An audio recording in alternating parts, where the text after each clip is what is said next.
तीर्थ यात्रा करने वाले साधकों का पुण्य तो होता ही होता है, उनकी यात्रा में सहयोगी जनों का भी अपना पुण्य होता है। और जिस परिवार का पुण्यार्जन हो, उस परिवार का भी स्मरण तो बार बार किया जाता है। देखो, द्रव्य धन पैसा तो सबके पास होता है, लेकिन अच्छे कार्यों में, देव शास्त्र गुरु के कार्यों में और मुनि संघ के मंगल विहार जैसे पवित्र कार्य में अगर किसी परिवार का द्रव्य दान लग रहा है, तो यह बहुत बड़ी उस परिवार की पुण्य की विशेषता मानी जाती है।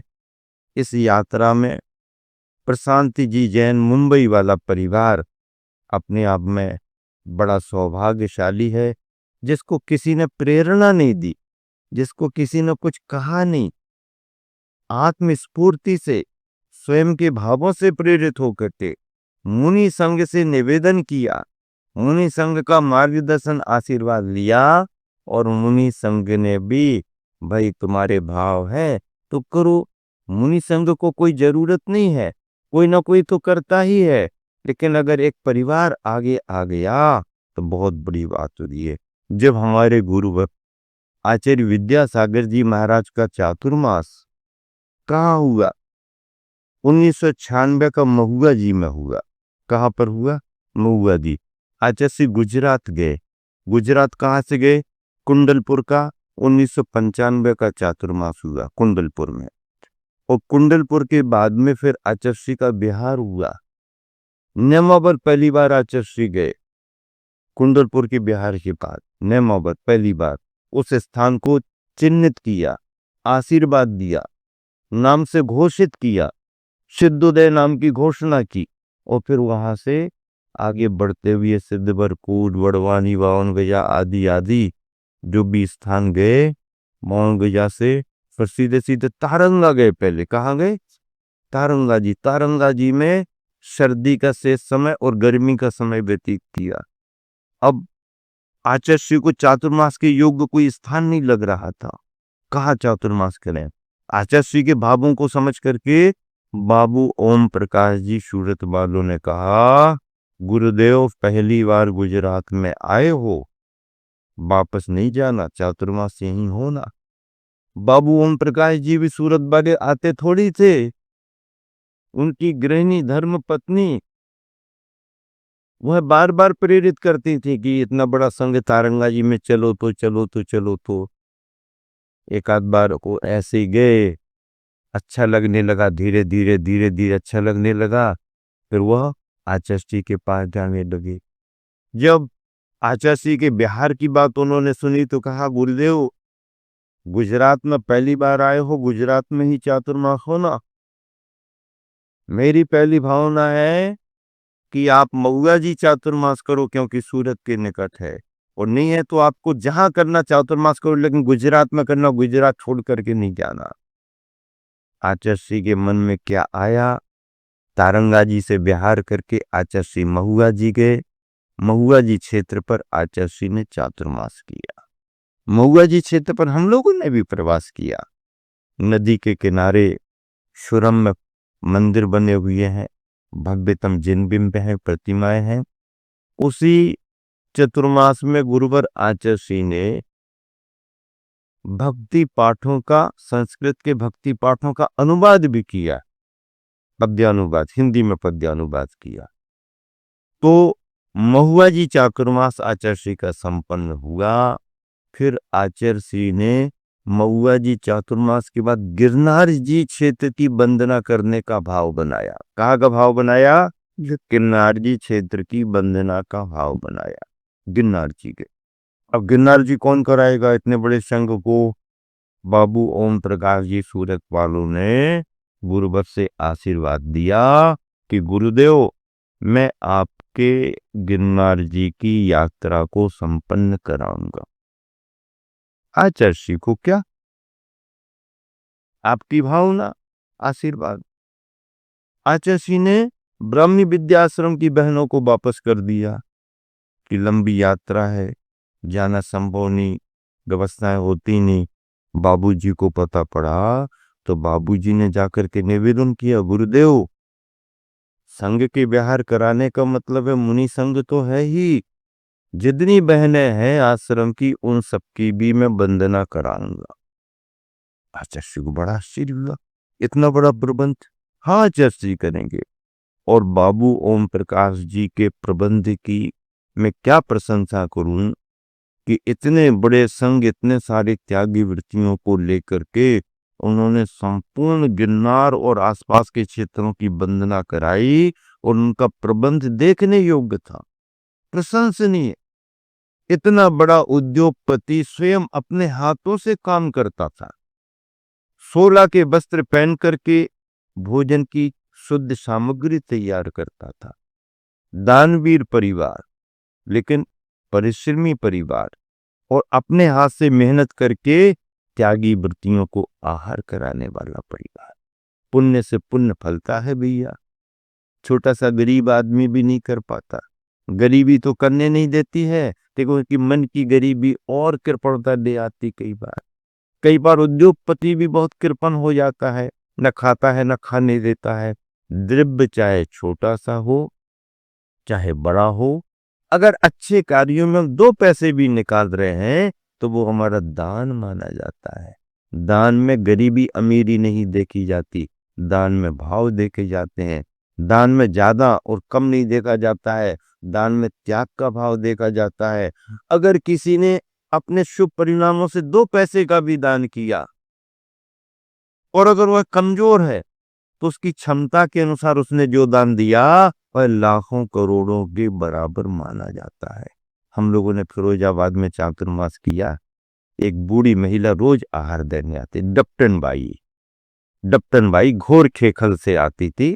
थोड़ा सा 2-2.5 किलोमीटर दूर मंदिर था, मोहल्ला था, घोर खेखल 2-2.5 किलोमीटर। डप्टन बाई रोज आहार देने आती थी, सभी महाराजियों को आहार देती थी, आते और वापस चली जाती थी। अब थोड़ा सा क्या है कि वृद्धावस्था होने से उत्तम महत्व तो नहीं मिलता, लेकिन मुनिराज ऐसे वृद्ध लोगों को भी महत्व देते हैं। ऐसा ठीक है आने दो जाने को। वो उसके बारे में ये हुआ कि जब कंपला जी का पंच कल्याणक होने को था तो कमेटी बैठी थी और कमेटी के लोग कह रहे थे महाराज जी पंच कल्याणक होना है और तैयारियां चालू हैं। तो वो पीछे बैठी थी, तो उसने 2-3 हजार रुपया कुछ ऐसे पीछे से बोले कि भैया हमारा भी ये दान लिख लेना, हमारा सहयोग। अब इतने बड़े पंच कल्याण 2-4 हजार रुपया की क्या बात है। लेकिन जब उसने बोले तो नयन प्रकाश जी प्राचार्य जी थे, उन्होंने मुड़ करके देखा, क्योंकि वो पंचकल्याण महोत्सव समिति के मार्गदर्शक थे। पीछे देखा तो कहना दक्षिण भाई तुम काय को दे रही हो दान, क्योंकि वो उनकी परिस्थिति जानते थे। हाँ हो जाएगा पंच कल्याण, तुम तो पंच कल्याणक में आ जाना। बोले नहीं पंडित जी हम तो देंगे, जितने पैसे हमारे पास है हम उतना दान देंगे। तो पंडित जी ने पूछा ये पैसे तुम्हारे पास आए कहाँ से, कहाँ से आ गए तुम्हारे पास पैसे? उसने मालूम क्या जवाब दिया? उसने जवाब दिया पंडित जी मैं आहार देने को यहाँ रोज आती थी तो मेरा बेटा रिक्शे के लिए पैसा देता था। क्या देता था? रिक्शे में बैठ करके चले जाना, उसके लिए पैसा देता था। और वो जो पैसे बचाती थी, मैं रिक्शे से नहीं आती थी, मैं पैदल ही आती थी। वो पैसे बचाते बचाते मेरे इतने पैसे हुए हैं, उनका खर्च मैं नहीं करूंगी, उनका मैं पंच कल्याणक में दान करूंगी। अब देखो लाखों करोड़ों रुपयों का दान एक तरफ है और उस बुढ़िया वृद्धा के 2-4 हजार रुपये का दान बहुत बड़ा है। क्यों? बेटे पैसे दे रहे हैं कि माँ तुम रिक्शा में बैठ करके मंदिर चली जाना, छदामी लाल जी के मंदिर महाराज जी हैं, तुम आहार देने जाते रिक्शे में बैठ के चली जाना। लेकिन उस वृद्धा का परिश्रम देखो, रिक्शे में ना बैठ करके वो पैसे बचा रही, आहार दान में लगाएगी, अभिषेक पूजन में लगाएगी, पंच कल्याण को कहीं भी लगेगा। पैसे बचा बचा करके उसने जो रखे वो धर्म के कार्य में दान दे रही है। पैसा भले थोड़ा सा है पर उसके परिणामों की पवित्रता तो देखो, लाखों करोड़ों रुपए के दान के बराबर उसका पैसा। और लोग हैं कि अनाप शनाप कमाई होती है, शराब सिगरेट में निकल जाता है, घूमने फिरने में निकल जाता है, पर्यटन शान शौकत में चला जाता है। उनके लाखों करोड़ों की संपत्ति का मतलब क्या है?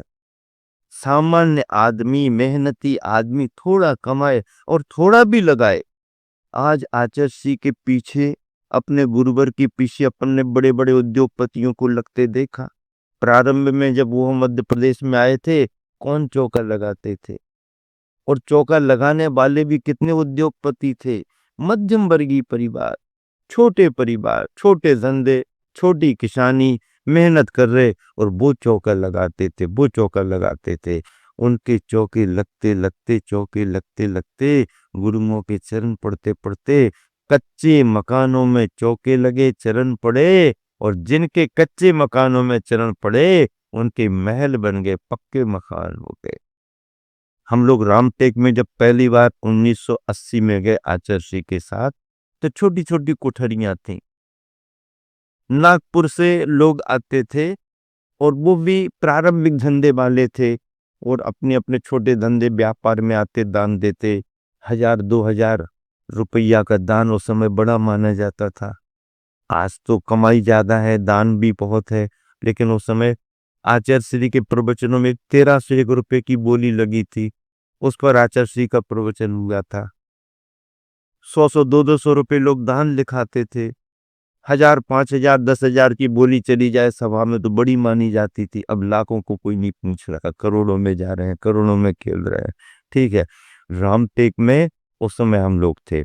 फिर 1993 में आचार्य श्री गए, 93 का चातुर्मास हुआ। तो सन 80 से लेकर के 93 वर्ष की कहानी उन्होंने सुनाई कि आचार्य श्री जब पहली बार रामटेक सन 1980 में आए थे, तब हम लोगों के पास साइकिलें भी नहीं थी। उन्होंने कहा, क्या कहा? सन 80 में जब आचार्य श्री आए थे और 50 किलोमीटर दूर से हम लोग आहार देने आते थे, तो हम लोगों के पास साइकिलें भी नहीं थी। आज 1993 का वर्ष है, हम सबके पक्के मकान हैं, निजी मकान है, और सबके पास 4 व्हीलर कारें हैं। ये किसका प्रभाव? ये गुरुओं के चरण पड़ने का प्रभाव है। ये तुम्हारे द्वारा दिए गए दान का प्रभाव है। पैसा कोई कितना भी कमाए उसका महत्व नहीं है, लेकिन अपने पैसे का थोड़ा थोड़ा भी सदुपयोग किया तो उस पैसे से निरंतर समृद्धि बढ़ती है। आज बुंदेलखंड कहें या मध्य प्रदेश कहें या पूरा देश कहें, जो भी परिवार आचार्य श्री से जुड़ा है, निरंतर समृद्ध होता गया। संस्कारों में समृद्ध हुआ, व्यापार में समृद्ध हुआ, पूजा पाठ में भी समृद्ध हुआ, हर क्षेत्र में उसकी पहचान बनी है। तो ऐसे दान के परिणाम बनते हैं। निर्ग्रंथ मुनियों को देख करके त्याग का भाव बनता है। मैं तो बार बार कहा करता हूं, तुम तुरंत में त्याग भले मत करो, लेकिन त्यागी के पास आते रहना। जैन बंधुओं को तो ये विरासत में मिला है, जैनेतरों को कहाँ मिलता है? जैनेतर कब हमारे पास आ पाते हैं? इसीलिए हम लोगों के बिहार में अगर कोई अजैन बंधु आते हैं, उनकी जिज्ञासाएं होती हैं, तो मुनि महाराज समाधान करते हैं, उन्हें मार्गदर्शन देते हैं। उनके समझाने से अगर 2, 5, 10 भी शाकाहारी बन गए तो कितना बड़ा लाभ है अपने लिए। कितने जीवों की हिंसा बच गई, और उनके शाकाहारी होने से उनके परिवार पर भी प्रभाव पड़ता है, परिवार में भी फर्क पड़ता है। वो आहार देखते हैं, आहार देखते देखते आज प्रिंसिपल मैडम या अन्य टीचर्स वगैरह ने सभी महाराज जियों की आहारचर्या देखी, किताबों में पढ़ते हैं वो लोग, जैन धर्म के बारे में सुनते हैं वो लोग, लेकिन जब साक्षात देखते हैं तो उनको ये लगता है, अरे कैसी चर्या है, कितनी कठिन चर्या है। 24 घंटे में एक बार पूजन करना, पैदल पैदल चलना, सर्दी गर्मी में ऐसे रहना वैसे रहना, आदि आदि। महावीर भगवान ने भी किसी प्रदेश में विहार किया, सर्वत्र विहार किया होगा उन्होंने। समूचे आर्यावर्त में केवल ज्ञान के साथ, समूह समय के साथ विहार किया, लेकिन इस बिहार में विशेष बिहार होने से इस प्रदेश का नाम बिहार पड़ गया। और ऐसे बिहार प्रांत में पावापुर की ओर हम सभी आगे बढ़ रहे हैं। यात्रा में खट्टे मीठे अनुभव तो होते ही हैं। सुख की आशा, सुविधाओं की इच्छा यात्राओं में होती ही नहीं है। जल्दी उठो, जल्दी उठो, जल्दी उठो, जल्दी तैयार हो, जल्दी तैयार हो, चलो बिहार करो, बिहार करो, बिहार करो। अब शाम हो गई। कौन सा स्कूल है भाई? कहाँ रुकना है? क्या करना है? कमरा कैसा है? कहाँ फुर्सत रखी है किसी को पूछने की? आए अपने अपने कुटिया बनाओ, अपने अपने पाटा संभालो, रात्रि विश्राम करो और सुबह सुबह फिर विहार, आहार विहार, आहार विहार, आहार विहार। इसका नाम है तीर्थ यात्रा। और तीर्थ यात्रा का आनंद तो बहुत अद्भुत होता है भैया, अद्भुत होता है। आज के समय में फिर भी तीर्थ यात्रा सरल हो गई, क्योंकि साधन है, संचार है, सब कुछ माध्य, सब कुछ है, कनेक्शन है। पार्श्वनाथ भगवान का जीव अरविंद राजा तीर्थ यात्रा सम्मित शिखर के लिए निकला, पद्म पुराण में संदर्भ है और कितने सारे संदर्भ हैं। हरिशरण चक्रवर्ती ने अपनी माँ का सपना पूरा करने के लिए इस धरती पर कितने कितने भव्यतम जिनालय, कितने कितने जिनालय तैयार किए। मंदिरों का इतिहास, मूर्तियों का इतिहास, तीर्थों का इतिहास, आहार दान का इतिहास, पंच कल्याणकों का इतिहास जैनियों की विरासत है। क्या है? विरासत है, जैनियों की धरोहर है। समूचे देश में जैनियों के पास जो धरोहर है, साहित्य के रूप में, मंदिरों के रूप में, मूर्तियों के रूप में, शिल्प के रूप में, बेजोड़ है, अद्भुत प्रशंसनीय, पूरी दुनिया में प्रशंसनीय है। हाँ, ऐसे ऐसे जिन बिंब, ऐसे ऐसे मंदिर, ऐसी ऐसी कला, ऐसा ऐसा शिल्प हम सबको देखने के लिए मिलता है। तो बंधुओं, तीर्थ यात्राओं का अनुभव अद्भुत है, अनुपम है। हम सभी उसी तीर्थ यात्रा का, पंच कल्याणक भूमियों का शुभ भावों से, शुभ परिणामों से, अपने गुरुवर आचार्य श्री की छत्र छाया में आगे बढ़ते हुए आनंद लाभ दे रहे हैं। महावीर भगवान की